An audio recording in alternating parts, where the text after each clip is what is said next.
ಉಡುಪಿ ಜಿಲ್ಲೆಯಾದ್ಯಂತ ಕಳೆದ 5 ದಿನಗಳಿಂದ ಭಾರೀ ವರ್ಷಧಾರೆಯಾಗುತ್ತಿತ್ತು. ಇದರಿಂದ ನದಿ ಪಾತ್ರ ಜನರಲ್ಲಿ ಆತಂಕ ಮನೆ ಮಾಡಿದೆ. ಎಡಬಿಡದೆ ಮಳೆ ಸುರಿಯುತ್ತಿರುವುದರಿಂದ ಪಾಪನಾಶಿನಿ ನದಿ ಕೂಡ ಉಕ್ಕಿ ಹರಿಯುತ್ತಿತ್ತು. ನದಿ ತೀರದ ನಿವಾಸಿಗಳಲ್ಲಿ ನೆರೆ ಭೀತಿ ಎದುರಾಗಿದೆ.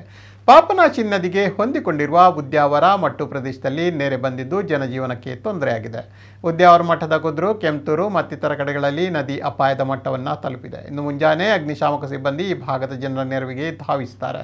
ತಗ್ಗು ಪ್ರದೇಶದಲ್ಲಿ ಸಿಲುಕಿಕೊಂಡ ಜನರನ್ನು ಸುರಕ್ಷಿತ ಸ್ಥಳಕ್ಕೆ ಸ್ಥಳಾಂತರ ಮಾಡಲಾಗಿದೆ. ಈ ಭಾಗದಲ್ಲಿ ಹಲವು ಮನೆಗಳಿದ್ದು ಅಗತ್ಯ ಬಿದ್ದರೆ ಇನ್ನಷ್ಟು ಜನರ ಸ್ಥಳಾಂತರಕ್ಕೆ ವ್ಯವಸ್ಥೆ ಮಾಡಲಾಗಿದೆ. ಶಾಲೆ ಮತ್ತು ಕಾಲೇಜುಗಳಿಗೆ ಇಂದು ರಜೆ ಘೋಷಿಸಲಾಗಿದ್ದು ಮಳೆ ಬಿಟ್ಟು ಬಿಟ್ಟು ಬರುತ್ತಿದೆ. ನದಿ ಪಾತ್ರ ಜನರು ಮುಂಜಾಗ್ರತೆ ವಹಿಸುವಂತೆ ಸಂದೇಶವನ್ನು ನೀಡಲಾಗಿದೆ.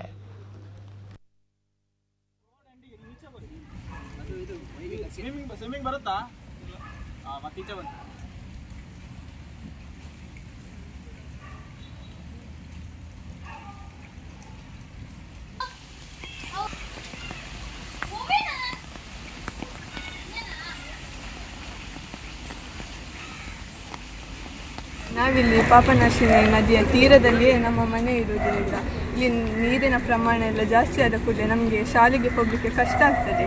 ಇಲ್ಲಿ ಅಂದರೆ ಮುಂಜಾಗ್ರತೆ ಕ್ರಮವಾಗಿ ದೋಣಿ ಎಲ್ಲ ನಾವು ರೆಡಿ ಇರ್ತೇವೆ. ಇದು ನೆರೆ ಎಲ್ಲ ಒಮ್ಮೆಲೆ ಜಾಸ್ತಿ ಆದ ಕೂಡಲೇ ಹೋಗಲಿಕ್ಕೆಲ್ಲ ರೆಡಿ ಇರ್ತೇವೆ.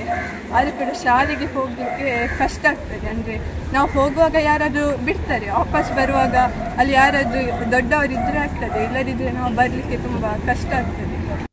ಈಗ ನಾಳೆ ಇನ್ನು ಏನಾಗ್ತದೆ ಅಂತ ಗೊತ್ತಿಲ್ಲ. ನಾಳೆ ರಜೆ ಸಿಗಬೇಕು. ಈಗ ನೆರೆ ಎಲ್ಲ ಮುಂದೆ ಮೇಲೆ ಬರ್ತಾ ಮನೆಗೆ.